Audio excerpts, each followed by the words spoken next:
Assalamualaikum warahmatullahi wabarakatuh. Shalom, Om Swastiastu, Namo Buddhaya, Salam Kebajikan. Selamat siang buat kita semuanya. Puji syukur atas kehadiran Tuhan Yang Maha Esa sehingga kami diberi kesempatan untuk tampil pada hari ini. Sebelumnya saya berterima kasih kepada Bapak Dewan Juri yang bersedia hadir untuk mendengarkan presentasi kami pada kesempatan kali ini. Kemudian saya juga berterima kasih kepada panitia yang telah menyelenggarakan lomba penulisan artikel. Ada pepatah mengatakan, tak kenal maka tak sayang, tak sayang maka tak cinta. Maka izinkanlah kami memperkenalkan diri kami.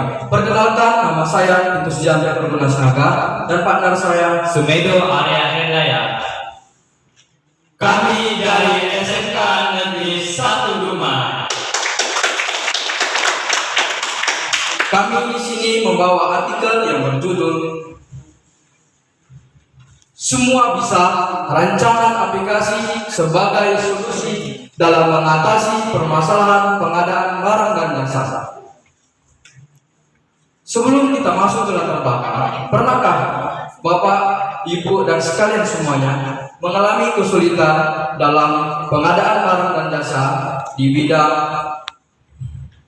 pemerintah.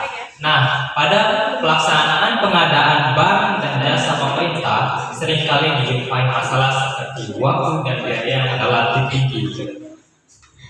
Nah, kita masuk ke latar belakang. Pertama, latar belakang strategi untuk mengatasi permasalahan pada pengadaan barang dan jasa pemerintah guna menambah keefektifan dari pengadaan barang dan jasa pemerintah. Nah, dari tadi kita masuk ke pengadaan barang dan jasa pemerintah. Apa sih pengertian dari itu? Bisakah kamu jelaskan? Baik, pengadaan barang dan jasa pemerintah menurut pasal 1 Peraturan Presiden Nomor 16 Tahun 2018 yang sebagaimana telah diubah pada Peraturan Presiden Nomor 12 Tahun 2021, pengadaan barang dan jasa adalah kegiatan pengadaan barang atau jasa yang dilakukan oleh lembaga atau instansi pemerintah yang prosesnya dimulai sejak identifikasi kebutuhan hingga serah terima hasil pekerjaan. Nah, pengadaan barang dan jasa pemerintah ini berbeda dengan sektor lainnya dikarenakan dalam pelaksanaannya menggunakan APBN atau APBD. Lalu dalam pengadaan barang dan jasa pemerintah menurut Peraturan Presiden Nomor 16 Tahun 2018 diharapkan dapat meningkatkan penggunaan produk dalam negeri, kemudian menghasilkan barang dan jasa yang tepat dan memperluas kesempatan untuk berusaha. Kemudian dalam pelaksanaannya seringkali ditemui permasalahan dalam waktu dan biaya. Nah, untuk itu ditawarkan sebuah program bernama e-procurement. Apa sih e-procurement itu? Menurut Purwanto tahun 2008, e-procurement adalah suatu aplikasi yang didesain untuk mengetahui data secara efektif dan efisien mengenai pengadaan barang dan jasa. Nah, kita masuk ke perbedaan procurement konvensional dan procurement. Masuk ke pertama, procurement konvensional. Pertama, pencarian produk barang, jasa, perbedaan harga, dan kontak-kontak vendor dilakukan secara manual. Sedangkan e-procurement, pencarian produk barang atau jasa, perbedaan harga, dan kontak-kontak vendor serta deskripsi lengkap ada di online. Masuk kedua, procurement konvensional. Lembaga penyelenggara bersifat manual, yakni panitia pengadaan atau pelelangan.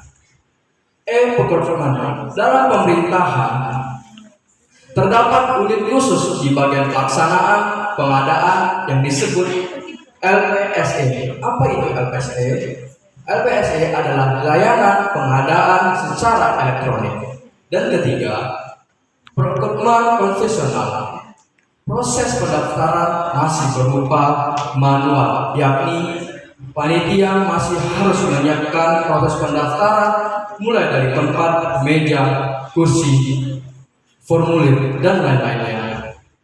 Begitu juga calon penyedia barang atau jasa bisa disebut vendor yang masih harus menyiapkan surat-surat terkait persyaratan. Sedangkan e-procurement, pendaftaran dilakukan secara online. Panitia hanya bertugas memantau monitor, mengecek jumlah pendaftar, dan lain-lain. Sementara calon penyedia barang atau jasa bisa disebut vendor. Cukup login menggunakan username dan password yang sudah diberikan, membaca pengumuman, mengisi formulir online, dan lain-lainnya. Mengapa harus e-procurement? Bisa dilihat dari 4 tabel berikut. Tabel pertama, presentasi efisiensi penggunaan e-procurement tahun 2018 sekitar 3,57%.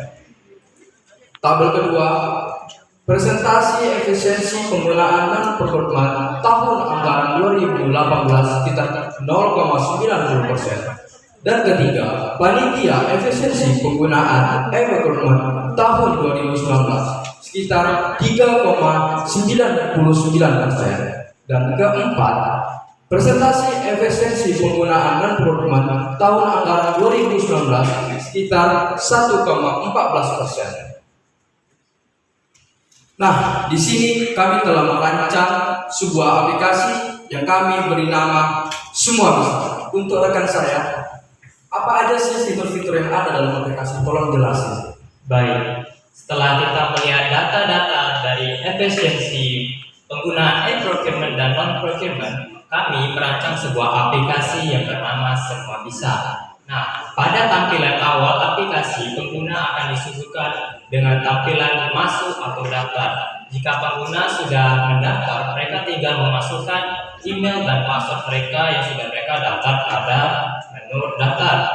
Kemudian pengguna juga dapat login melalui Facebook, X, dan Google. Nah, kemudian setelah pengguna login, mereka akan disuguhkan dengan 3 fitur berikut. Fitur pertama, fitur beranda. Nah, pada fitur beranda ini, pengguna akan disuguhkan dengan pengetahuan mengenai pengadaan barang dan jasa. Apa itu pengadaan barang dan jasa, serta pengertian tentang e-procurement. Kemudian, pada fitur kedua, yakni fitur belanja, pengguna dapat melaksanakan pengadaan barang dan jasa.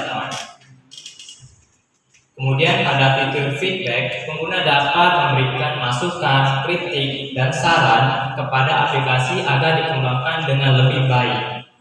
Nah, untuk kekurangan dan kelebihan dari aplikasi ini, pertama kelebihannya yakni lebih mudah dipahami bagi mereka yang belum mengetahui apa itu pengadaan barang dan jasa. Kemudian kekurangannya adalah ini masih bersifat rancangan dan belum dilaksanakan sepenuhnya.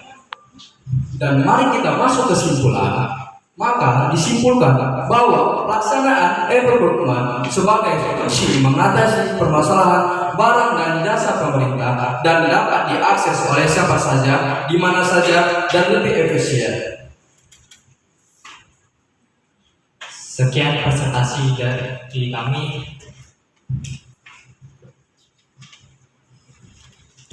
Baik, terima kasih atas nama Sumedo sama Titus ya, Dok ya. Jadi ya, mungkin saya minta pandangan arahan dari Dewan Juri Pak Sam. Oke, mana siapa yang Sumedo nih? Sumedo. Ini mana? Lagi apa? Titus ya. SMK-nya apa nih? Teknik atau ekonomi? Dia ada jurusannya Pak. Kami kebetulan jurusan TKJ, jadi kami merancang aplikasi. Gitu. Ya, Oh. Jadi coba kami berbicara, ajukan apanya tentang BPS. Lagi, oh, lagi. Tentang BPS salah.